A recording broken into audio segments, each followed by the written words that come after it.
Wat we dan nog een 0 bezig. Oh. Totale bedrag is €2200 namens Hoera Kindercentrum. Wauw.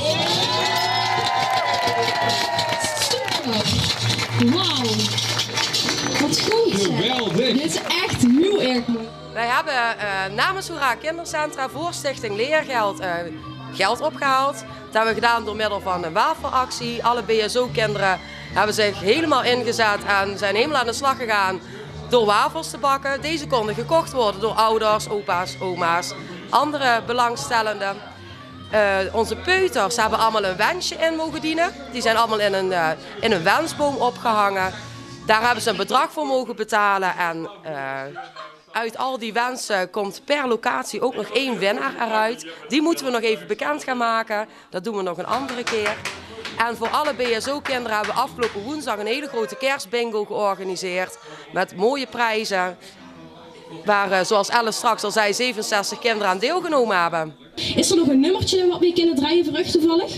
Ja, voor mij moest alleen maar Queen draaien. Queen. Het opgehaalde bedrag was €1100 en Rudy, onze grote baas, heeft het nog eens verdubbeld. Dus in totaal is het €2200 geworden. Oh, nou top. En wat is nou echt de belangrijkste reden waarom jullie je hier zo voor in willen zetten? Zal ik het even aan u vragen, meneer? Nou goed, wij zijn in het dagelijks leven natuurlijk bezig met de opvang en ontwikkeling van kinderen. En Stichting Leergeld is natuurlijk een organisatie die perfect past bij hetgene wat wij doen. En aansluit zodat met name dat er geen achterstand ontstaat bij de ontwikkeling van kinderen. En dat kan zijn met school, met opvang, maar het kan ook te maken hebben met een verenigingsleven. En Stichting Leergeld doet natuurlijk heel veel om te zorgen dat die achterstand er niet is. En dat we gelijkheid krijgen van kinderen. En dat past helemaal bij de koers als organisatie Hoera.